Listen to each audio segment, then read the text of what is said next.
சீனாவின் உளவு கப்பல் இப்போ கல்ஃப் ஆஃப் ஓமான் பகுதியில இருக்கு அப்படின்ற செய்தி நமக்கு கிடைச்சிருக்கு. இந்த உளவு கப்பலால தெஹரானுக்கு மிகவும் முக்கியமான சில உளவு வேலைகளை செய்ய முடியும். அது என்னென்ன மற்றும் அமெரிக்கா இஸ்ரேலுக்கு இது எத்தகைய முட்டுக்கட்டையை கொடுக்கும் அப்படின்றதான் தெளிவா இந்த காணொலியில நம்ம பார்க்க போறோம். நான் உங்கள் ஆகாஷ் பொக்கிஷம் டிஃபென்ஸ். முதல் விஷயம், சீனா ஏகப்பட்ட உளவு கப்பல்களை வச்சிருக்காங்க. இந்த உளவு கப்பல்களை பத்தி இந்தியாவில் இருக்கிற நிறைய பேருக்கு தெரியும். ஏன்னா நம்ம எப்பெல்லாம் ஏவுகணை சோதனை செய்யறோமோ அந்த தருணத்துல இந்த சீனாவின் உளவு கப்பல் அப்படின்றது இந்திய பெருங்கடல்ல வந்து நிற்கும். இந்த உளவு கப்பல்ல அதிநவீன சக்தி வாய்ந்த ரேடார்கள் பொருத்தப்பட்டிருக்கும். இந்த ரேடார்களோட நோக்கம் என்ன அப்படின்னா, வானத்துல இருக்கக்கூடிய ப்ரொஜெக்டைல்ஸை ட்ராக் பண்ணுவதுதான் இந்த ரேடார்களின் நோக்கம். அதாவது இந்திய ஏவுகணை சோதனையை செய்யும் பொழுது அந்த ஏவுகணை இந்திய பெருங்கடலில் டிராவல் பண்ணி போறத இந்த சீனாவோட உளவு கப்பல் ட்ராக் பண்ணும். ட்ராக் பண்றதன் மூலமா இந்த ஏவுகணையின் வேகம் என்ன, இதன் ரேஞ்ச் என்ன, எவ்வளவு அதிக உயரத்துக்கு இந்த ஏவுகணை போயிருக்குன்ற சில முக்கியமான டேட்டாஸை வைத்து இந்திய ராணுவம் சோதிச்ச அந்த ஏவுகணை உண்மையிலேயே நம்ம சொல்ற அளவுக்கு திறன் வாய்ந்த ஏவுகணையா அப்படின்றத கிராஸ் வெரிஃபை பண்ணுவாங்க. ஏன்னா ஒவ்வொரு மிசைல் டெஸ்ட்டுக்கு அப்புறமும் இந்தியா ஒரு பிரஸ் ரிலீஸ் கொடுப்பாங்க. அதுல அந்த ஏவுகணைகளோட கேப்பபிலிட்டிஸை பத்தி பேசுவாங்க. அந்த டெஸ்ட் சக்சஸ்ஃபுல்லா இல்ல ஃபெயிலியரான்றத பத்தி பேசுவாங்க. சோ இது பப்ளிக்கா இந்திய அரசாங்கம் கொடுக்கிற டேட்டா. இது உண்மையா இருக்கணும் அப்படின்ற அவசியம் கிடையாது. ஏன்னா ராணுவங்களை பொறுத்த வரைக்கும் சில முக்கியமான ரகசியங்களை காத்தாக வேண்டும் அப்படின்ற ஒரு விஷயம் இருக்கு. எல்லாத்தையும் பப்ளிக்கா வந்து சொல்லிக்கிட்டு இருக்க முடியாது. சோ சீனர்கள் என்ன பண்ணுவாங்கன்னா, கவர்மெண்ட் ரிலீஸ் பண்ற அந்த பிரஸ் ரிலீஸும் ஆக்சுவலா அந்த மிசைலோட டேட்டாவும் ஒத்து போகுதா அப்படின்றத கிராஸ் வெரிஃபை பண்ணுவாங்க. இப்படி கிராஸ் வெரிஃபை பண்றதுனால சீனர்கள் என்ன பண்ணுவாங்க, அவங்களுக்கு என்ன கெயின் இருக்குன்னு கேட்டீங்கன்னா, நம்மளோட கேப்பபிலிட்டி என்ன அப்படின்றத வந்து எக்ஸாக்டா தெரிஞ்சுக்குவாங்க. உதாரணத்துக்கு அக்னி 5 ஏவுகணை சோதனையில இருந்து நம்ம பார்க்கலாம். அக்னி 5 வந்து நம்ம சோதிச்சு பாக்குறப்ப 5000 கிலோமீட்டர் தான் இதோட ரேஞ்ச் அப்படின்னு சொல்லி இந்திய அரசாங்கம் சொல்லிட்டு இருந்தாங்க. ஆனா அந்த தருணமே யுனைடெட் நேஷன்ஸ்ல சீனா ஒரு அறிக்கை கொடுத்துச்சு, 5000 கிலோமீட்டர்லாம் அதோட ரேஞ்ச் கிடையாதுங்க, 8000 கிலோமீட்டர் இருக்கும் குறைஞ்சபட்சம் அப்படின்னு. அண்ட் சில வருடங்களுக்கு அப்புறமா அதே அக்னி 5 ஏவுகணை சோதிச்சு பார்த்து 8000 கிலோமீட்டர் ரேஞ்ச் அப்படின்னு நம்ம சொல்றோம். சோ சீனர்களோட நோக்கம் அப்படின்றது இந்த உளவு கப்பல்களின் மூலமா ஏவுகணைகளை ட்ராக் செய்வது மட்டுமே. அண்ட் அதோட நிக்க போறது கிடையாது. அவங்க அனுப்புற ஏவுகணை சரியா வேலை செய்தா, அந்த ஏவுகணை ஒழுங்கா அதோட பயணத்தை முடிக்கிறா அப்படின்றதையும் இந்த ஸ்பை வெசல்ஸால ட்ராக் பண்ண முடியும். இதே மாதிரி ஹைடெக் ஸ்பை வெசல்ஸ்ன்றது இந்தியா கிட்டேயும் இருக்கு. ஆனா சீனா அளவுக்கு அதிகமான எண்ணிக்கையில இல்ல. ஏன் அப்படின்னா நம்மளோட ஸ்பை வெசல்ஸ் வந்து நம்மளோட ஏவுகணைகள் ஒழுங்கா வேலை செய்தா இல்லையா அப்படின்றதுக்காண்டி மட்டுமே நம்ம உருவாக்கி வச்சிருக்கிறது. அடுத்த நாட்டோட ஏவுகணை சோதனையை பத்தி அதுல மூக்க நுழைக்கணுன்ற அவசியம் நமக்கு இல்லைன்றதுனால நம்ம ஒரு குறிப்பிட்ட அளவுக்கு கம்மியான எண்ணிக்கையில தான் இந்த ஸ்பை வெசல்ஸ் ஆப்ரேட் பண்ணிக்கிட்டு இருக்கோம்.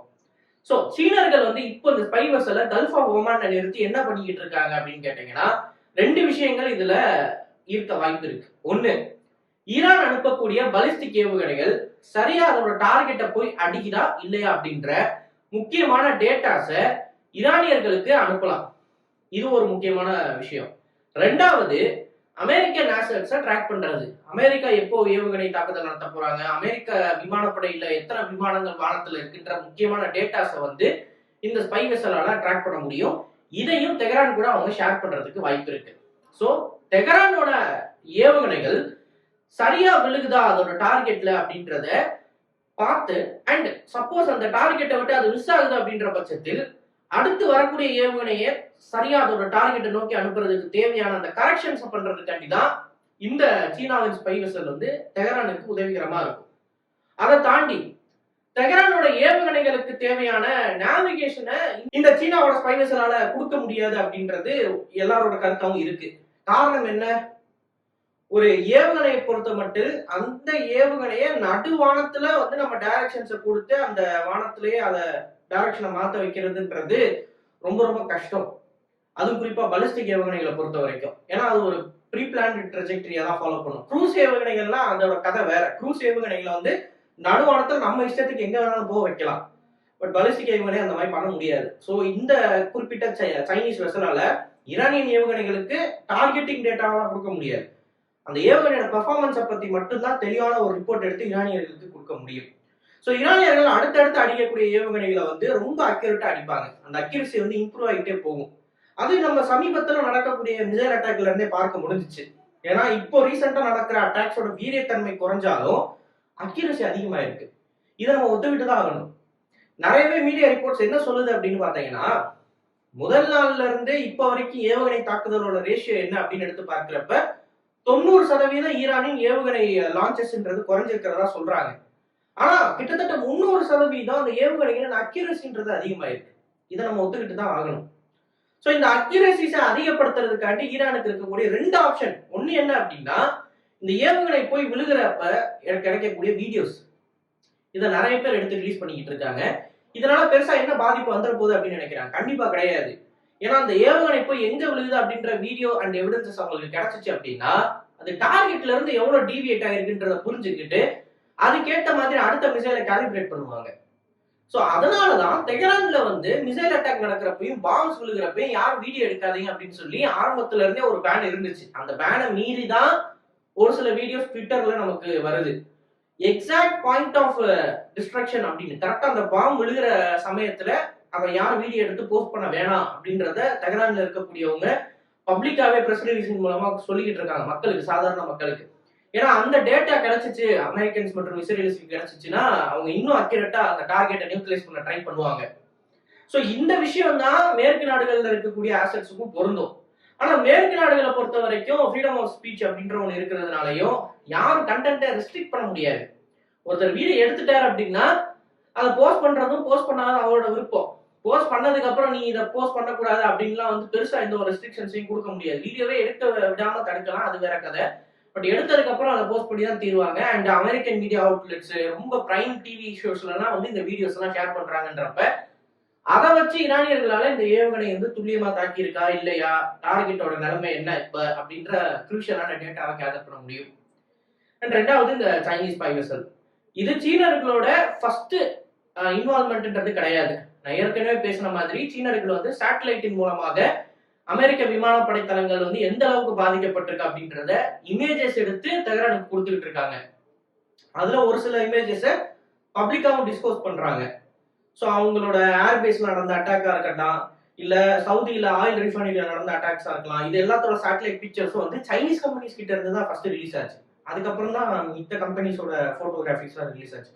ஸோ சைனீஸ் ஆக்டிவா இந்த ரீஜன்ல அவங்களால முடிஞ்ச அளவுக்கு உதவியை ஈரானுக்கு பண்ணிக்கிட்டு இருக்காங்க. பட் அதுக்குன்னு ஃபுல்லா அவங்க இன்வால்வ் ஆகல. டைரக்டா இந்த ஒரு மிலிட்டரி வெப்பன்ஸையும் இது வரைக்கும் சப்ளை பண்ணல. ஜஸ்ட் ஒரு தேர்ட் பார்ட்டி மாதிரியான ஹெல்ப்பை மட்டும் தான் பண்ணிக்கிட்டு இருக்காங்க. அண்ட் இன்னும் ஒரு படி மேல போய் அமெரிக்கன்ஸோட ஷிப்ஸை ட்ராக் பண்ணிக்கிட்டு இருக்காங்க சீனர்கள். எப்படி ட்ராக் பண்றாங்க? சைனீஸ் மிலிட்டரி இல்லாம சிவிலியன் கார்கோ ஷிப்ஸை வச்சு மட்டுமே அவங்க அமெரிக்கன் ஷிப்ஸை ட்ராக் பண்ணிக்கிட்டு இருக்காங்க. உதாரணத்துக்கு ஒரு ட்விட்டர்ல வெளியான வீடியோல என்ன சொல்றாங்க அப்படின்னா, ஒரு Chinese cargo vessel American aircraft கேரியரான ஜெரால்ட் ஃபோர்டை எந்த பகுதியில் இருக்குன்ற பொசிஷனை எக்ஸாக்ட் டைமோட ஷேர் பண்ணியிருக்கு. அந்த ஷேர் பண்ண வீடியோ கிளிப்பிங்ல அவங்க என்ன சொல்றாங்க அப்படின்னா, இது ஏதோ என்னால முடிஞ்ச உதவி அப்படின்ற மாதிரி சொல்றாங்க மேண்டரின்ல. ஸோ அதை நம்ம பார்க்குறப்ப தெளிவா என்ன தெரியுதுன்னா, கடல்ல இருக்கக்கூடிய எல்லா சைனீஸ் கார்கோ வெசல்ஸுமே யூஎஸ் நேவி ஷிப்ஸை மறைமுகமா ட்ராக் பண்ணிக்கிட்டு இருக்காங்க. எல்லா வெசலையுமே நான் சொல்ல முடியாது, பட் ஒரு கணிசமான அளவுக்கு வெசல்ஸ் மற்றும் அதுல இருக்கக்கூடிய நபர்கள் யூஎஸ் மிலிட்டரியை ட்ராக் பண்ணிக்கிட்டு இருக்காங்க. அண்ட் ஈரானியர்களுக்கு அடுத்த வேவ் ஆஃப் அட்டாக் எப்போ வரப்போகுதுன்ற ஒரு ஐடியா இதன் மூலமா கொடுத்துக்கிட்டு இருக்காங்க. ஏன்னா ஃபர்ஸ்ட் இந்த அமெரிக்கன் கேரியர்ஸை பொறுத்த வரைக்கும் ஜெரால்ட் ஆர்ஃபோர்டுன்றது மெடிட்டரேனியன் சீல இருந்துச்சு.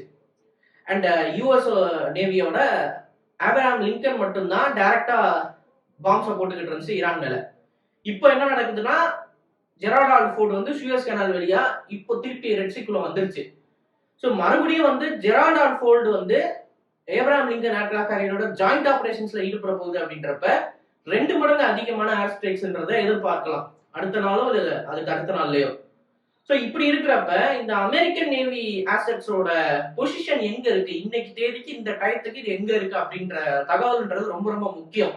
அதை வச்சு எக்ஸாக்டா அடுத்து இவங்க எப்போ area of operation or area of ரெஸ்பான்சிபிலிட்டிக்குள்ள வருவாங்க அப்படின்றத நம்மளால ஜஸ்ட் பண்ண முடியும். அதுக்கேற்ற மாதிரி நம்ம அட்டாக்ஸையோ இல்ல டிஃபென்சஸையோ ஏற்படுத்திக்க முடியும்.